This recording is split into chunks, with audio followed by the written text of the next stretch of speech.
Welcome to Suara Hair Channel. Ini kan bisa kalau ini ketika mengupas jeruk kan kayak gini. Nah, di atasnya kasih penari kan bisa. Kayak apa?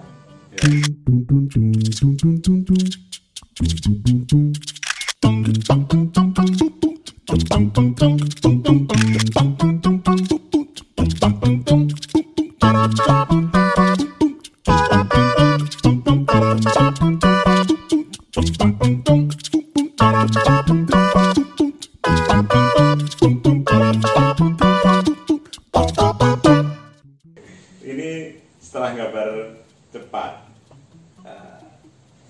tadi masih ada kaitannya bagaimana orang mengapresiasi sebuah karya yang dideformasi. Iya. Joko setahu saya kan banyak juga menerima order orang. Gak semua orang suka dipletot-pletot. Betul. Gak semua orang suka tampil jelek kira-kira. Bagaimana caranya untuk melayani orang yang ini harus tetap tampil keren nih? Ini pletotannya 10% saja lah. Ini pletotannya sampai 70% nggak? Ya. Bagaimana caranya? Nek saya gini, karena gini orang pesan itu kan keinginan orang. Ya saya mengikuti keinginan aja. Jadi bukan istilah boleh dikatakan melacurkan diri di seni karya itu boleh. Tapi nek saya gini, karena memang orang pengen digambar dengan cara seperti itu, saya kan tidak boleh menolak. Tapi ada juga yang datang, Mas, pokoknya dibikinkan terus. Wah, lah itu menyenangkan ya? Ada sangat menyenangkan karena saya lebih bebas untuk berkreasi. Oke, kembali di Suara Hyar dan bersama saya Ahyar yang Permana di ruang tamu. Dan kali ini bersama tamu saya Joko Susilo, kartunis Suara Merdeka yang punya prestasi luar biasa seperti tadi sudah saya sampaikan di awal. Tadi masuk pada kan gimana? Pada bagaimana memahami orang tentang kesukaan mereka, apakah dideformasi secara maksimal atau dideformasi sedikit dan seterusnya. Kalau secara pribadi lebih suka yang mana? Kalau saya lebih suka yang bebas sih dalam arti karena kadang-kadang saya melihat wajah seseorang itu lucu-lucu. Nah, mesti tapi dulu ya aku mikirnya apa ini wah jelas. Gini lucu dalam arti ada satu sisi kejenakaan di wajah seseorang ketika pasti itu setiap orang ada seserius apapun ada berarti jadi itu menariknya seorang visual seorang karikaturis itu kita melihat ini aneh. Oh, ini ada yang lucu di sini. Nggak tahu macam-macam, ada yang di rambut, ada yang di kuping, ada yang di manapun gitu. Itu menariknya di situ. Dan itu yang nanti akan dieksplorasi. Iya, dieksplorasi. Kalau boleh. Kalau boleh. Kalau nggak boleh nggak apa-apa. Kalau nggak boleh nggak apa-apa. Oke. Masih banyak sisi lain dari seorang Joko Susilo yang perlu dikupas. Dia ini ngajar dan ngajarnya gak nyambung banget dengan kartunis, gak nyambung banget dengan deformasi, dengan pletot-pletotan itu yang menjadi keahlian dia. Dia ngajar di LPTB Susan Budiarjo Lembaga Pendidikan Tata Busana. Jadi mengajari calon desainer gitu. Iya. Kok iso? Nggak tahu ya. Ini tak awal mulanya bagaimana? Awalnya gini. Boleh menyebutkan nama seseorang? Boleh. Nanti kalau yang bersangkutan tidak. Kita pernah bekerja dengan Mbak Uni, oke kan? Oke. Uni. Nah, yang kebetulan Uni yang sekarang sedang rajin bikin talk show virtual. Webinar. Kapan-kapan Uni datang ke sini. Saya suka kenapa boleh menyebut nama orang, boleh, habis itu silakan datang ke sini. Oke. Jadi ketika kami masih sama-sama satu lembaga tim di Suara Merdeka Group, pernah satu kali berapa tahun yang lalu ya, sekitar 3 tahun yang lalu, karena Mbak Uni ini kebetulan dekat dengan pemilik LPTB Susan Merdeka. Uni punya jejaring dengan para perancang. Dalam jejaring seperti itu lah. dia memberitahu bahwa ada lowongan mengajar di situ. Yang ditawar pertama saya, kamu mau enggak? Iya. Terus saya berpikirnya gini, loh saya seorang kartunis, kok mendadak diminta untuk ngajar itu. Terus apa yang harus saya lakukan? Pokoknya datang ke situ dulu. Memang saya datang ke situ, setelah ngobrol, disuruh gambar. Ternyata ya enggak apa-apa, kamu terusnya boleh ngajar gitu. Ya sederhana itu, karena ternyata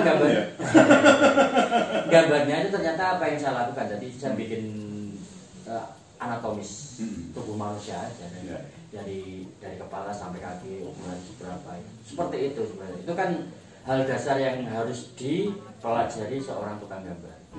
Apapun profesi gambarnya, menurut saya harus mempelajari. Mau kartunis sekalipun, apapun, tetap meletat sekalipun harus kuat dulu di. Tapi kan jadi pantas ketika saya melihat banyak karikaturis juga yang baru-baru dalam arti itu hanya sekedar kepala besar tuh badannya kecil banget. Itu kan secara lawak ya, kayak enak ditonton. Ya memang badan kecil, tapi ada teknik tertentu yang bisa menyambungkan itu sebenarnya. Nah, itu seperti itu. Tapi bukan itu masalahnya. Nah, kenapa dasar itu harus penting? Karena ketika kita tahu dasar anatomi, itu enak ukuran berapa itu jadi tahu gambarnya jadi enak gitu. Ini terakhir, hal apa yang belum tercapai dari entah cita-cita, entah harapan, entah obsesi Joko Susilo yang ini harus apa ya? Saya rasa sih hampir semuanya apa yang saya bayangkan dulu sekarang tercapai. Bahkan mungkin lebih dari yang dibayangkan ya? Mungkin lebih dari kayak di Goro itu saya nggak membayangkan kalau itu. Jadi saya sangat bersyukur dengan apa yang saya punya sekarang, apa yang saya alami sekarang, karena itu di luar ekspektasi saya di dalam hati. Saya tidak bisa memprediksi saya mau jadi apa gitu. Yang penting sekarang itu yang saya pengen lakukan aja. Dalam arti pengen ngajar, pengen membagi ilmu seperti itu. Silakan orang teman-teman yang pengen belajar ngatur datang ke rumah Pak. Nggak bayar, gratis. Masih ngajar juga di sekolah Pak ya? Di SMA Negeri Kaliungu. Cuman saya ngajarnya hanya bukan ngajar penuh, ekstrakurikuler. Karena itu permintaan saya. Saya nggak mau tiap hari diributi bikin kurikulum atau nggak mau, karena itu bukan bagian saya. Kalau ngajar aja silakan. Kapanpun ketemu saya, boleh tanya tentang kartun, bukan yang lain. Masih ada satu pertanyaan yang saya lupa. Selain Adinegoro kan banyak juga itu penghargaan dari luar negeri, Turki kayaknya. Ya nggak banyak sih kalau saya jarang ikut. Ya ada 1 kali 2 kali saya pernah dapat dari Jepang, dari Mesir itu. Ya seperti itu, tidak seperti teman-teman yang lain kan memang mengkhususkan itu. Tapi ini kayaknya saya mau mulai lagi untuk biasa menerjun itu lagi supaya ada sesuatu yang baru. Ada tantangan baru itu sebenarnya itu yang penting. Karena gini, ketika mengikuti lomba kartun mancanegara, itu tantangannya secara teknis, secara ide itu harus upgrade terus. Nah itu yang menjadi bedanya dengan yang di Indonesia. Ya sebenarnya sama, tapi sana tahu sendiri lawan dari seluruh dunia itu kan lain dengan lawan dengan seluruh Indonesia. Dunia itu lebih kompleks dari sisi teknis, dari sisi isu juga. Kita harus banyak mempelajari dari sisi isu kemanusiaan, isu perang, isu filsafat itu harus banyak. Memang saya harus banyak baca lagi sebenarnya. Jadi karikaturis memang kudu pinter ya? Iya harus. Artinya nggak boleh hanya bertumpu semata-mata pada teknik gambar gitu. Nggak boleh, harus banyak membaca. Kalau saya selalu, menurut saya bukan hanya kartunis, semua tukang gambar juga harus banyak membaca. Karena ketika kita taruhlah saya melukis, Ya. ketika saya melukis, saya kan harus membuat sebuah ide yang di dalamnya terkandung sesuatu maksud sih. Ada pesan. Nah, seperti itu. Saya dulu belajarnya sama, gambar realis di situ Ya. sama. Tapi kan ketika saya masuk ke wilayah karikatur itu kan ada Gambar jeruk itu misalnya ini ada bisa bisa kartun bisa diberi ide gitu. ide bisa ide. Misalnya ini terus diapakan kalau sebutan sebagai ide orang. Ini kan bisa kalau ini ketika mengupas jeruk kan kayak gitu. Nah, di atasnya kasih penari kan bisa. Kayak apa? Ya.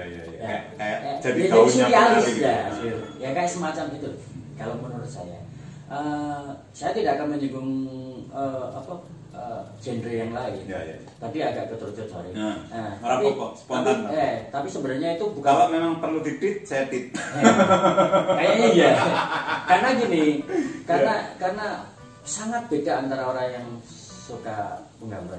Saya sendiri tidak bisa mengikuti teman-teman yang realis banget. Saya nggak bisa. Karena tidak tidak punya kemampuan untuk ke arah itu. Dan godaan untuk meletot Makanya saya sangat menghargai ketika saya salut juga ketika orang bisa menggambar jeruk dan itu mirip sampai hiperrealis. Ya, itu saya menghargai karena memang itu teknik yang luar biasa. Tapi kan orang punya cara untuk menerjemahkan sebuah gambar harus saling menghargai sebenarnya. Tidak boleh saling gambar beradot ini, tidak boleh. Karena saya pengen berkarya seperti itu. Ini pengen berkarya seperti teman-teman adik kelas. Sekarang karena realisnya saya salut. Ya, sampai hiperrealis gitu loh. Gitu. Oke, masih banyak yang bisa saya tanyakan, tapi kalau semua saya tanyakan pada saat ini, nanti Joko Susilo tidak akan datang ke sini lagi. Enggak, sekali-kali wawancaranya pindah ke tempat saya. Oke, siap. Oke, terima kasih siap. atas kehadirannya di ruang tamu. Terima kasih sudah mau datang ke ruang tamu saya dan membuat ruang tamu ini semakin hari semakin berkelas tamu-tamunya. Macam begini, peraih penghargaan di negara 2 kali, istimewa gitu. Mudah-mudahan kita masih ada kesempatan untuk ngobrol hal lain lagi, ngobrol soal gitar-gitaran dan segala macam. Itu menarik kayaknya. Pindah ke gitar-gitaran. Terima kasih. Oke. Terima kasih untuk Anda yang sudah menyimak sedari tadi ruang tamu. Terima kasih untuk Anda yang sudah subscribe, yang sudah like, komen dan semacamnya. Mudah-mudahan itu bisa menjadi tambahan energi untuk saya mengundang lebih banyak orang keren yang lebih keren dari Joko Susilo. Dan akhirnya kita bertemu di kesempatan yang berikutnya. Terima kasih. Assalamualaikum warahmatullahi wabarakatuh. Saya Ahyar Permana. Berbagi cahaya.